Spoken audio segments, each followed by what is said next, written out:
Praise the Lord. இந்த புதிய நாளிலும் புதிய மாதத்திற்கான கர்த்தருடைய வார்த்தை ஏசியா தீர்க்கதரிசியின் புஸ்தகம் 43வது அதிகாரம் 1வது வசனம். இப்பொழுதும் யாக்கோபே, உன்னை சிருஷ்டித்தவரும் இஸ்ரவேலே உன்னை உருவாக்கினவரும் ஆகிய கர்த்தர் சொல்லுகிறதாவது, பயப்படாதே, உன்னை மீட்டு கொண்டேன், உன்னை பெயர் சொல்லி அழைத்தேன், நீ என்னுடையவன். கர்த்தருக்குள் மிகவும் பிரியமான தேவனுடைய பிள்ளைகளே, இந்த 4 மாதங்களாய் தேவன் நம்மை கண்மணி போல பாதுகாத்து தமது இரக்கங்களினால் நம்மை முடிசூட்டி வழிநடத்தி வந்திருக்கிறார். இந்த 5வது மாதத்தின் துவக்க இந்த நாட்களில் தேவன் நமக்கு கொடுக்கிறதான ஜீவனுள்ள வார்த்தை, உன்னை உருவாக்கின கர்த்தர், உன்னை உருவாக்கின கர்த்தர், பயப்படாதே என்று சொல்லி நம்மை பார்த்து இந்த மாதத்தில் நான் உன்னை உருவாக்கினவர் என்பதை நீ நினைத்து தைரியமாயிரு, பயப்படாதே. உன்னை உருவாக்கினவர் சாதாரணமானவர் அல்ல, அவர் சாதாரணமானவர் அல்ல, அவர் மிகவும் உயர்ந்தவர், அவர் உன்னதமான தெய்வம். ஆதியாகமும் முதல் 2 அதிகாரங்களை நாம் வாசிக்கும் பொழுது தேவன் ஆதாமை மண்ணிலே இருந்து உருவாக்கினார். இந்த ஆதாமுக்காக தேவன் ஏதேன் தோட்டத்தை உருவாக்கினார். பின்பு ஆடு மாடுகளை மிருகங்களை உருவாக்கினார் ஆதாமுக்காக. கடைசியாக அவன் சந்தோஷமாய் இருக்க வேண்டும் என்பதற்காக அவனுக்கு மனைவியாகிய ஏவாளை உருவாக்கினார் என்று வேதம் சொல்லுகிறது. இந்த உருவாக்கினார் உருவாக்கினார் உருவாக்கினார் என்ற வார்த்தை துவக்கத்தில் ஆதியாகமத்தின் முதல் புஸ்தகத்திலிருந்து நாம் பார்க்கிறோம். பிரியமானவர்களே, ஆவியானவர் என்னோடு கூட ஒரே ஒரு வார்த்தையை இந்த மாதத்திற்காய் பேசினார். நான் உங்களை உருவாக்குகிற தேவன், நான் உங்களை உருவாக்கினவர். தாயின் கருவிலே நம்மை உருவாக்கின தெய்வம். சங்கீதக்காரன் இப்படியாய் எழுதி வைத்திருக்கிறார். சங்கீதம் 119:73 நாம் வாசிக்கும் பொழுது, உம்முடைய கரங்கள் என்னை உண்டாக்கி என்னை உருவாக்கிற்று, உம்முடைய கரங்கள் என்னை உண்டாக்கி என்னை உருவாக்கிற்று. பிரியமானவர்களே, கர்த்தர் நம்மை உருவாக்கி நம்மை இந்த உலகத்தில் அவர் உருவாக்கி வைத்திருப்பாரானால் நாம் பயப்பட வேண்டிய அவசியம் இல்லை. ஏசாயா 43:7 மறுபடியும் ஆண்டவர் சொல்லுகிறார், நான் என் மகிமைக்கென்று உன்னை சிருஷ்டித்து உருவாக்கினேன். ஹல்லேலூயா. நாம் உருவாக்கப்பட்டதில் ஒரு நோக்கம் உண்டு பிரியமானவர்களே. அது என்ன நோக்கம்?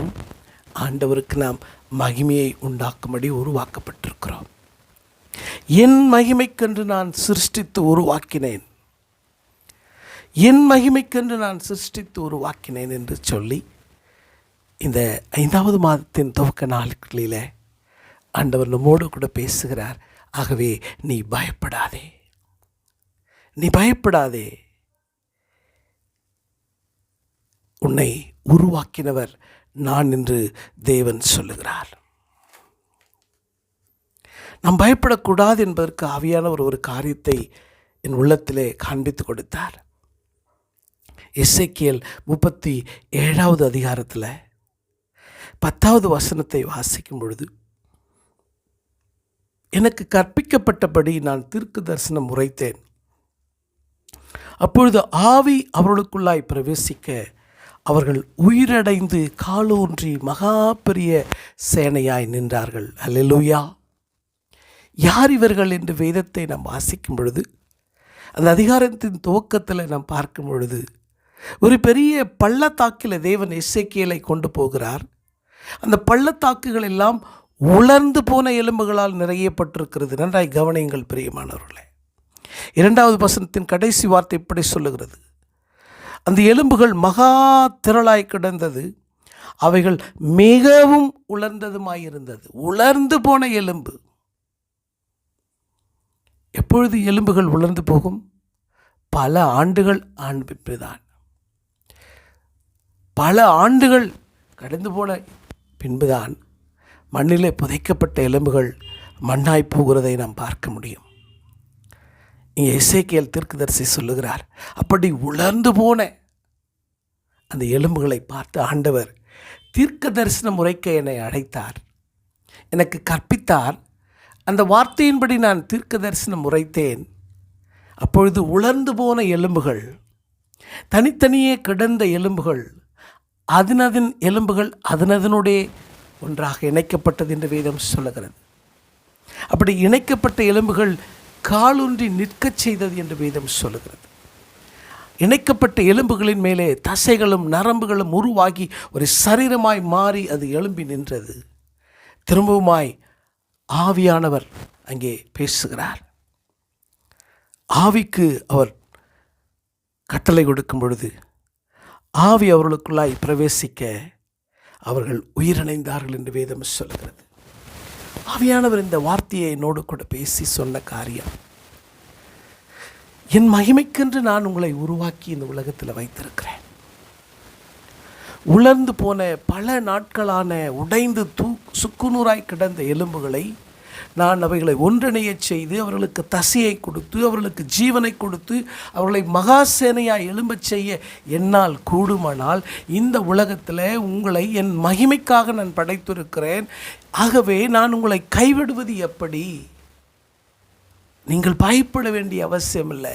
உங்களை உருவாக்கின வல்லமையுள்ள தேவனாகிய நான் சாதாரணமானவர் அல்ல, சர்வ வல்லமை படைத்த தேவன். என்னால் செய்யக்கூடாத அதிசயமான காரியம் ஏதாகிலும் உண்டா? ஒன்றுமில்லை என்று வேதம் சொல்லுகிறார். அவரால் செய்யக்கூடாத அதிசயமான காரியம் ஒன்றுமில்லை.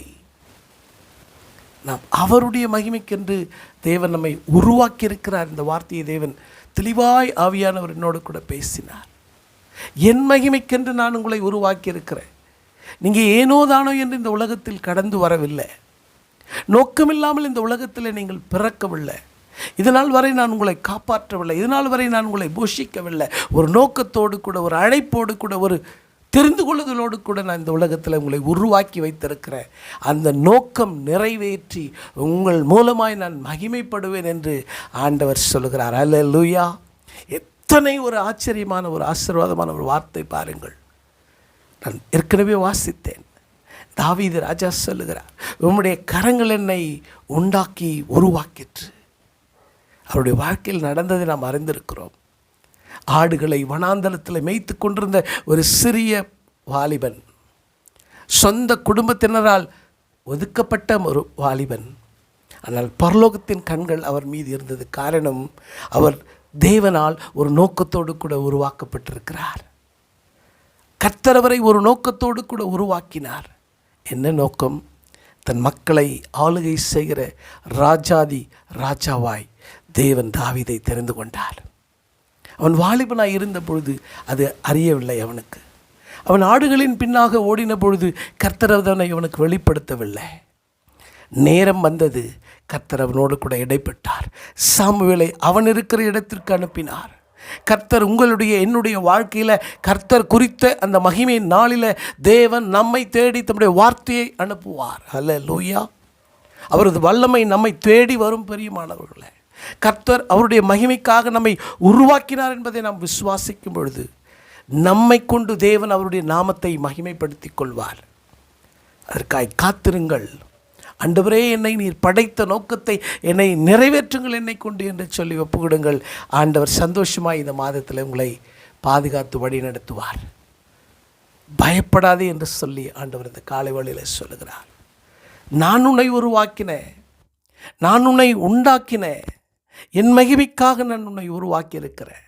உலர்ந்த எலும்புகளை உயிரடைய செய்ய என்னால் கூடுமானால் உங்களை இந்த உலகத்தில் உன்னதமான நோக்கத்தை நிறைவேற்றவும் என்னால் கூடும். உங்களை வாழ்க்கைவிக்கவும், உங்களை ஆசீர்வதிக்கவும், உங்களை மேன்மைப்படுத்தவும் என்னால் கூடும். தாவீதுனுடைய வாழ்க்கையை யோசித்து பாருங்கள். வனாந்திரத்தில் அவன் படுத்து உறங்கின நாட்கள் அநேகம். ஆனால் கர்த்தர் அவனை அரண்மனையில் கொண்டு போய் வைத்தார். அவனை ராஜாதி ராஜாவாய் உயர்த்தினார். உங்களுக்கும் எனக்கும் தேவன் அப்படிப்பட்ட ஆசீர்வாதத்தை கொடுக்க அவர் ஜீவனுள்ளவராய் இருக்கிறார். இந்த ஆண்டவரை நாம் விசுவாசிக்கும் பொழுது, இந்த ஆண்டவரை நாம் நம்பும் பொழுது, பிரியமானவர்களே, இந்த மாதம் முழுவதும் நம்மை அவருடைய கண்மணி போல பாதுகாத்து கொள்வார். ஹல்லேலூயா, ஹல்லேலூயா, ஹல்லேலூயா. நான் உன்னை உருவாக்கினேன், நான் உன்னை என் மகிமைக்கென்று உண்டாக்கினேன். இந்த வார்த்தையை விசுவாசிப்போம். இந்த வார்த்தையின் பலனை தேவன் நமக்கு கொடுப்பார். இஸ்ரவேலே, யாக்கோபே, நான் தெரிந்து கொண்ட யேசூரனே, கர்த்தர் நம்முடைய பெயர்களை இந்த காலை வேளையில் இந்த வார்த்தையில் சொல்லி நம்மை கூப்பிடுகிறார். பயப்படாதே, பயப்படாதே மகளே, பயப்படாதே மகனே. நீ எதை குறித்து கலங்கி கொண்டிருக்கிறாய்? என்ன நடக்குமோ என்று சொல்லி யோசித்து கொண்டிருக்கிறாயா? உன்னை பார்த்து தான் நான் சொல்லுகிறேன். நான் உனக்கு துணையாக இருக்கிறேன். நான் உன்னை உருவாக்கினேன். நான் உன்னை படைத்து இருக்கிறேன். உன் படைப்பிலே ஒரு நோக்கம் உண்டு என்று சொல்லி பயந்து கொண்டிருக்கிற நம்மை பார்த்து சொல்லுகிறார், பயப்படாதே என்று சொல்லி. ஆண்டவருடைய சமூகத்தில் நம்ம ஒப்புடுத்து செபிக்கலாமா? பரிசுத்தமுள்ள நல்ல பிதாவே, இந்த உன்னதமான வார்த்தைக்காய் நன்றியப்பா. நான் உன்னை சிருஷ்டவரும் உன்னை உருவாக்கினமாறும் ஆகிய கர்த்தர் என்று சொன்னீரே.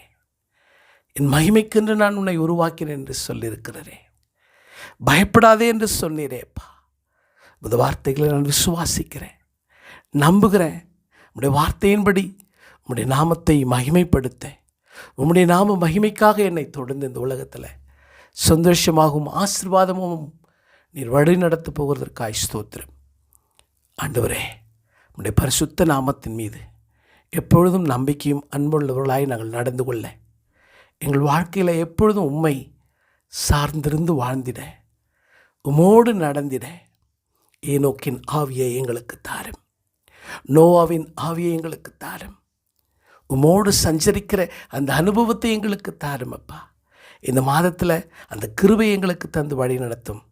உம்முடைய ஜீவனுள்ள வார்த்தைக்காய் நன்றி அப்பா. உம்முடைய பரிசுத்த நாமத்துக்கு ஸ்தோத்திரங்களையும் துதிகளையும் ஏறெடுக்கிறோம். கிறிஸ்துவின் நாமத்தில் ஜெபிக்கிறோம் பரலோக பிதாவே. ஆமென். God bless you.